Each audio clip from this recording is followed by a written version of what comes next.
नमस्कार दोस्तों, आप लोगों का हमारे चैनल पर फिर से एक बार स्वागत है। दोस्तों, हम लोग एसएससी एमटीएस की तैयारी के लिए साइंस के टॉप 40 क्वेश्चन को आज देखेंगे और इसको आप लोग क्यूज की भांति लीजिएगा, टेस्ट की भांति, और कमेंट बॉक्स में लास्ट में बताइएगा कि कितना 40 में सही हुआ। ये क्वेश्चन बराबर एग्जाम में रिपीट होते हैं, बराबर दिखाई पड़ते हैं। तो दोस्तों देखते हैं पहला क्वेश्चन क्या है।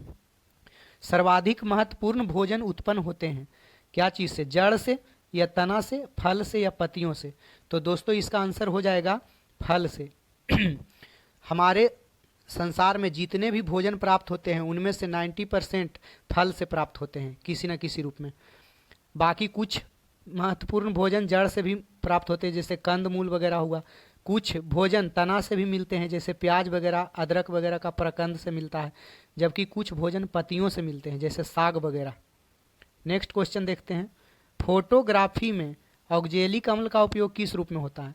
तो दोस्तों फोटोग्राफी में ऑक्जेलिक अम्ल का उपयोग sodium oxalate, ferrous oxalate, diethyl oxalate या कैल्शियम ऑक्जेलेट?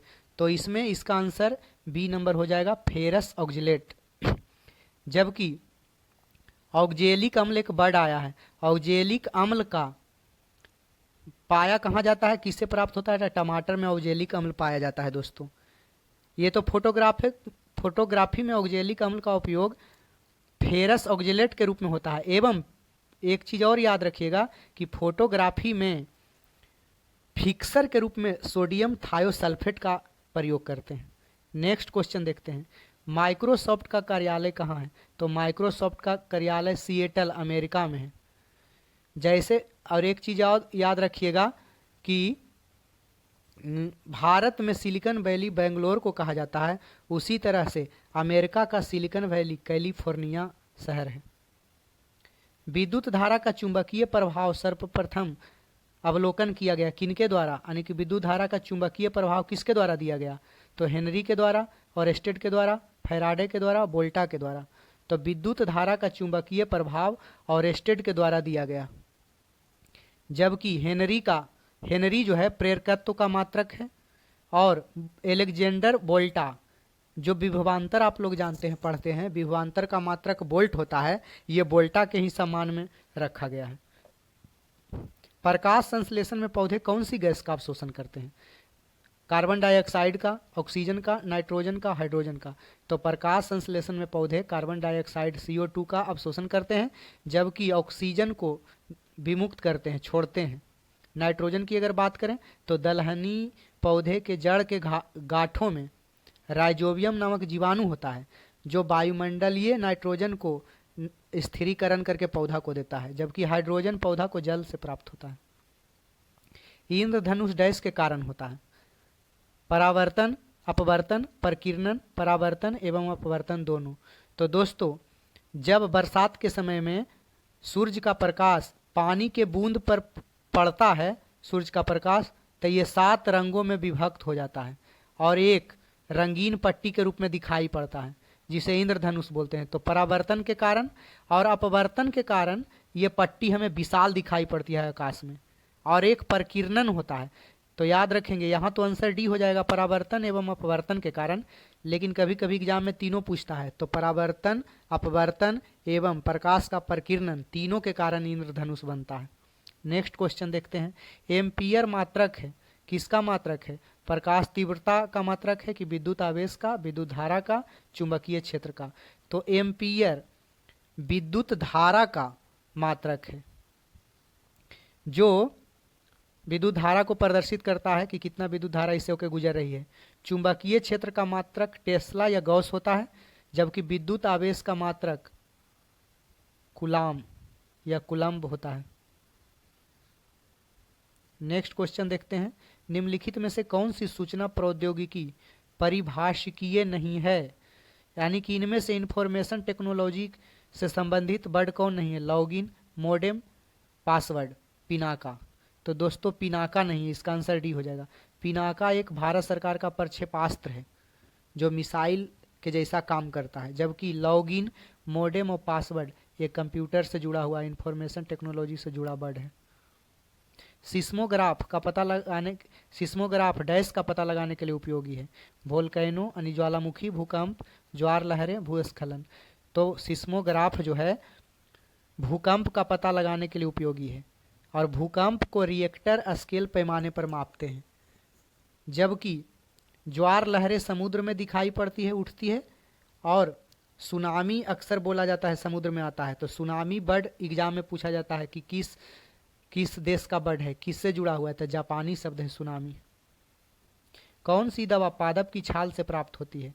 एकोनाइट, एफेड्रीन, बैलाडोना, कुनैन। तो मलेरिया का प्रसिद्ध दवा एक सिनकोना होता है दोस्तों, ये कुनैन के छाल से प्राप्त होता है।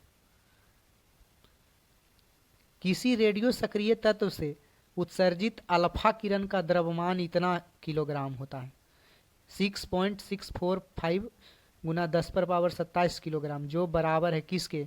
तो हीलियम नाभिक से तुलना हमेशा किया जाता है, तो हीलियम नाभिक के बराबर होता है। और न्यूट्रॉन पर कोई आवेश नहीं होता है, ये याद रखिएगा। निम्नलिखित में कौन विद्युत अचुंबकीय है? निकिल, कोबाल्ट, क्रोमियम, तांबा। तो इसमें तांबा जो है वो अचुंबकीय है, लेकिन विद्युत का सर्वाधिक चालक के अंतर्गत आता है तांबा भी। विद्युत का सर्वाधिक चालक तो चांदी है, लेकिन चांदी महंगा होने के कारण तारों में नहीं दिया जाता है, इसलिए एल्युमिनियम और तांबा का प्रयोग करते हैं। निम्न सामान्य रूप से प्रयुक्त किया जाने वाला कंप्यूटर है? Analogue computer, digital computer, optical computer, hybrid computer. तो दोस्तों सामान्यतः कंप्यूटर 3 प्रकार के होते हैं, एनालॉग, डिजिटल और हाइब्रिड कंप्यूटर। तो हम लोग जो बराबर यूज करते हैं अपने जीवन में वो डिजिटल कंप्यूटर है दोस्तों। नेक्स्ट क्वेश्चन देखते हैं। सेब एवं नाशपाती में खाने योग्य भाग होता है? बराबर ऐसा क्वेश्चन पूछा जाता है। तो सेब और नाशपाती में खाने वाला भाग होता है मांसल पुष्पासन, या कभी कभी पुष्पासन भी लिख देगा, तो इसको याद रखिएगा। कुछ कुछ चीज का बराबर एग्जाम में पूछा जाता है कि आम का खाया जाने वाला भाग, तो मध्य फल भित्ति खाते हैं, नारियल का भ्रूणपोष खाते हैं, लीची का एरिल खाते हैं, और नारंगी का जूसी हेयर खाते हैं। तो ये सबको भी याद रखिएगा। निम्नलिखित में सर्वाधिक आयनिक गुण वाला यौगिक है? तो हाइड्रोजन फ्लोराइड है, इसको याद रखिए, ये पूछा है। नेक्स्ट क्वेश्चन देखते हैं। गैस इंजन की खोज किसने की? डीजल, डेवी और डैमलर और चार्ल्स। तो दोस्तों गैस इंजन की खोज डैमलर ने की। डैमलर ने गैस इंजन की खोज किया, जबकि रूडोल्फ डीजल एक वैज्ञानिक का नाम है, उन्होंने डीजल इंजन की खोज की। हम्फ्री डेवी एक वैज्ञानिक थे, वो सेफ्टी लैंप का आविष्कार किए थे। Next question. मानव शरीर में अनिवार्य एमिनो अम्ल की संख्या होती है? तो मानव शरीर में 20 एमिनो अम्ल पाए जाते हैं। श्रव्य परिसर में ध्वनि तरंगों की आवृत्ति क्या होती है? 20 हर्ट्ज से 20,000 हर्ट्ज, 0.5 हर्ट्ज से 5 हर्ट्ज, 1 हर्ट्ज से 10 हर्ट्ज, या 20,000 हर्ट्ज से 40,000 हर्ट्ज। तो दोस्तों श्रव्य परिसर मतलब सुनाई देने वाली, मानव कान सुन सकता है किस ध्वनि को? तो 20 हर्ट्ज से 20,000 हर्ट्ज तक। कभी कभी ऑप्शन में 20 हर्ट्ज से 20 किलो हर्ट्ज भी रहेगा ऑप्शन में, तो यही सेम दोनों बराबर हुआ दोस्तों। ये श्रव्य ध्वनि है। 3 प्रकार के ध्वनि होती है श्रव्य ध्वनि। एक होता है अवश्रव्य ध्वनि, एक होता है पराश्रव्य ध्वनि। अवश्रव्य ध्वनि 20 हर्ट्ज से कम हर्ट्ज के ध्वनि को अवश्रव्य ध्वनि बोलते हैं, जिसको मानव कान नहीं सुन सकता है। जबकि 20,000 हर्ट्ज से ऊपर के ध्वनि को पराश्रव्य ध्वनि बोलते हैं, जिसको भी मानव नहीं सुन सकता है। यानी कि मानव का कान कितना सुन सकता है? तो 20 हर्ट्ज से 20,000 हर्ट्ज। 20 इससे कम ध्वनि रहेगा तो अवश्रव्य ध्वनि, और 20,000 हर्ट्ज से ऊपर के ध्वनि रहेगा तो पराश्रव्य ध्वनि होता है। ध्वनि को डेसिबल में मापते हैं दोस्तों, इसको भी याद रखिएगा। जीव द्रव्य जीवन का भौतिक आधार है, यह किसका कथन है? तो यह हेनरी लैमार्क हक्सले, तो यह हक्सले का कथन है। हक्सले ने कहा जीवन का भौतिक आधार है जीव द्रव्य, जबकि जीव द्रव्य का नाम सबसे पहले पुरकिंजे नामक वैज्ञानिक दिया। पुरकिंजे। जीव द्रव का नाम पुरकिंजे ने दिया। जीव द्रव में 80% जल होता है। समुद्री घोड़ा किस वर्ग का उदाहरण है? तो समुद्री घोड़ा मत्स्य है, क्योंकि अब नाम लग रहा है समुद्री घोड़ा, तो आप लोग मार दीजिएगा, हो सकता है स्तनधारी या सरीसृप रेंगने वाले जंतु होते हैं। जबकि जिस जंतु का खोल हार्ड होता है उसको मोलस्का के अंतर्गत रखते हैं, जैसे घोंघा, सीप, ये सब। एडवर्ब जेनर ने किस बीमारी के टीके का आविष्कार किया? तो एडवर्ब जेनर ने चेचक के टीके का आविष्कार किया। तो जबकि जॉन इसॉल्क ने पोलियो का टीके का आविष्कार किया। पोलियो फैलता है विषाणु से। आलू में मोजैक का कारण है कौन तत्व? तो आलू में मोजैक का कारण विषाणु तत्व है कि जीवाणु तत्व है? इनमें से किस तत्व के द्वारा मोजैक रोग होता है आलू में? तो ये विषाणु के द्वारा होता है, याद रखिएगा। बहुत बार एग्जाम में ऐसे पूछा जाता है कि किस के कारण धान का खैरा रोग होता है? तो जिंक के कमी के कारण। या फिर आलू का ब्लैक हार्ट रोग किसकी कमी के कारण होता है? तो ऑक्सीजन की कमी के कारण। इसको भी याद रखिएगा। नेक्स्ट क्वेश्चन देखते हैं। किसी ठोस पदार्थ के एकांक द्रव्यमान को गलनांक पर ठोस से द्रव में बदलने के लिए आवश्यक ऊष्मा को क्या कहते हैं? कहता है ठोस पदार्थ के एकांक द्रव्यमान को, यानी ये ज़्यादा थोड़ा क्वेश्चन को घुमाया है। सिंपल समझ लीजिए कि किसी ठोस के को गलनांक पर ठोस से द्रव में बदलने के लिए आवश्यक ऊष्मा को क्या कहते हैं? अगर कोई ठोस है और उसको द्रव में हमको बदलना है तो जो आवश्यक ऊष्मा लगेगा उसको क्या बोलेंगे? तो ठोस का गलनांक की ठोस का क्वथनांक की ठोस के, यहाँ गलन होना चाहिए दोस्तों, यहाँ पे गलत लिखा गया है।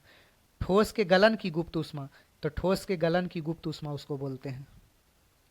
नेक्स्ट क्वेश्चन देखते हैं। जीवन की उत्पत्ति की दिशा में बनने वाले यौगिक थे शुरुआत में क्या चीज? तो यूरिया, केंद्रक अम्ल, अमीनो अम्ल तथा यूरिया, प्रोटीन तथा केंद्रक अम्ल, या प्रोटीन तथा अमीनो अम्ल।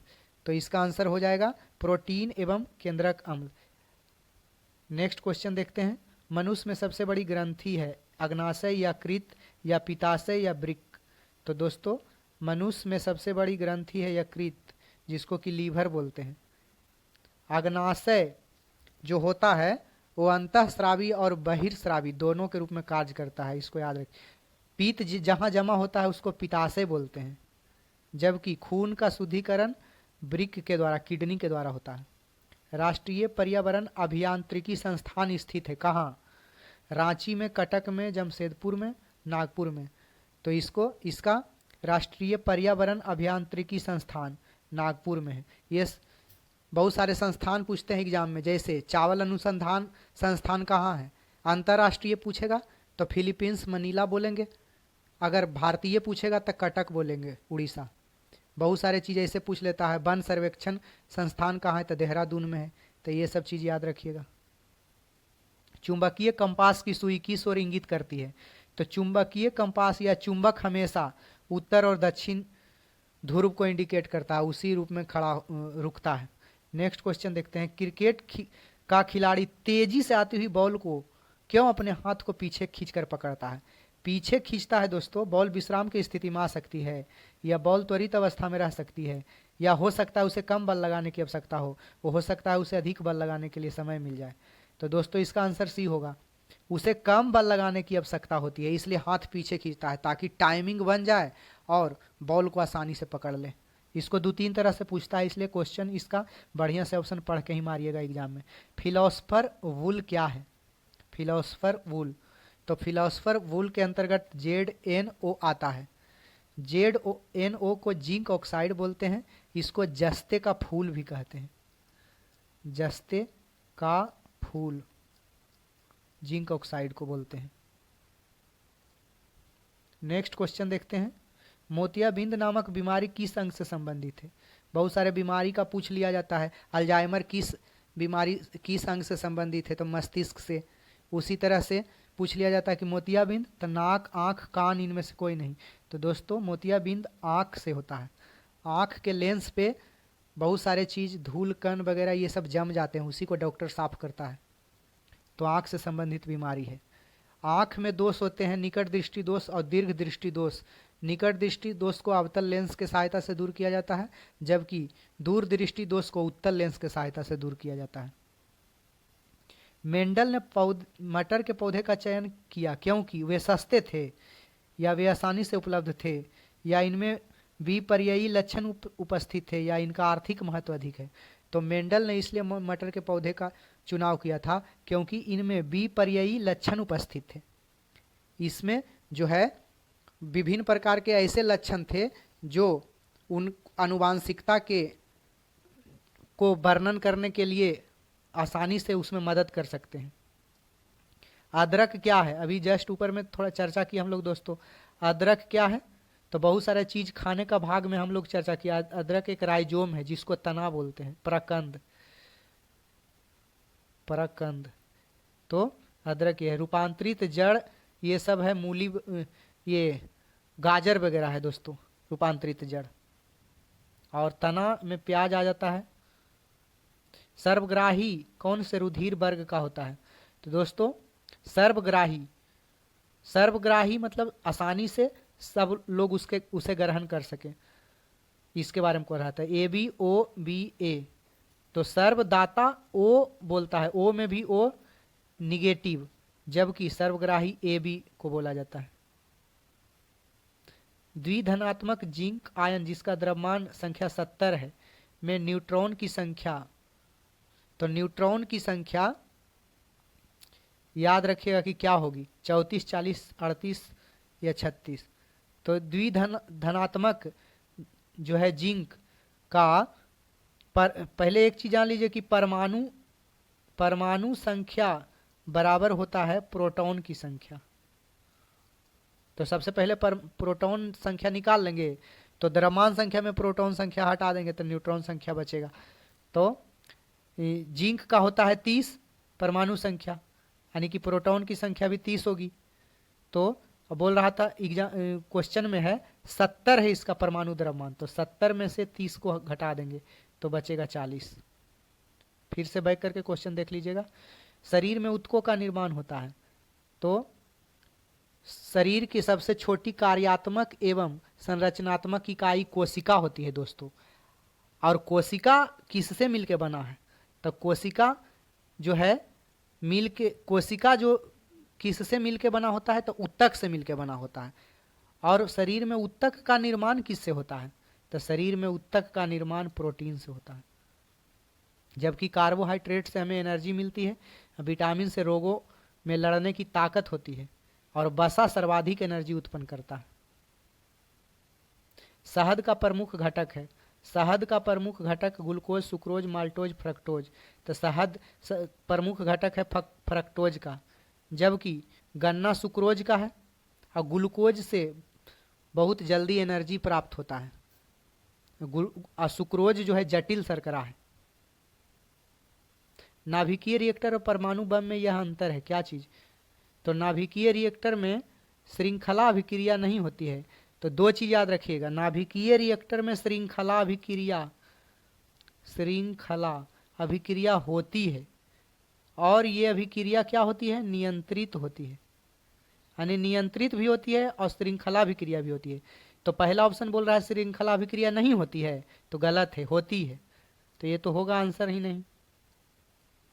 दूसरा ऑप्शन बोल रहा है कि नाभिकीय रिएक्टर में श्रृंखला अभिक्रिया नियंत्रित होती है, तो नाभिकीय जो है श्रृंखला अभिक्रिया भी तो बोला नियंत्रित होती है, तो इसका मतलब ये आंसर सही है। तीसरा ऑप्शन बोल रहा है नाभिकीय रिएक्टर में श्रृंखला अभिक्रिया नियंत्रित नहीं होती है, नियंत्रित होती है, तो ये आंसर नहीं होता। परमाणु बम में कोई श्रृंखला अभिक्रिया नहीं होती है, तो परमाणु बम से मतलब ही नहीं है, तो नाभिकीय रिएक्टर का बात कर रहा था। तो श्रृंखला और नियंत्रित होती है, तो यही ऑप्शन बिल्कुल बी सही होगा। नेक्स्ट क्वेश्चन देखते हैं। पानी में पैर लटकाकर बैठे हुए व्यक्ति को उसका पैर मुड़ा और छोटा दिखाई पड़ता है। ये बराबर क्वेश्चन पूछा जाता है कि पानी में मछली है वो वास्तविक आकार से बड़ी दिखाई पड़ती है, पानी में छड़ है जो मुड़ा हुआ प्रतीत होता है। तो कोई व्यक्ति पानी में बैठा है, उसका पैर जो है मुड़ा हुआ छोटा दिखाई पड़ता है, किसके कारण, ये सभी है अपवर्तन के कारण, परावर्तन के कारण, विवर्तन के कारण, परिक्षेपण के कारण। तो ये सभी अपवर्तन के कारण होते हैं। नेक्स्ट क्वेश्चन देखते हैं, चूना पत्थर का रासायनिक सूत्र है। तो चूना पत्थर का रासायनिक सूत्र जो है दोस्तों कैल्शियम कार्बोनेट है, जिसको कि CaCO3 रासायनिक सूत्र है उसका। कैल्शियम ऑक्साइड CaO को बिना बूझा चूना या कली चूना इसको बोलते हैं। नेक्स्ट क्वेश्चन और लास्ट क्वेश्चन आज का, और आप लोग को कमेंट में जवाब देना है कि दही में कौन सा अम्ल पाया जाता है, लैक्टिक अम्ल, सल्फ्यूरिक अम्ल, एसिटिक अम्ल, इसको कमेंट करके बताइएगा। तो चैनल पर बने रहने के लिए धन्यवाद। इसी तरह से लाइक सब्सक्राइब करते रहेंगे। फिर से मिलते हैं नेक्स्ट वीडियो में।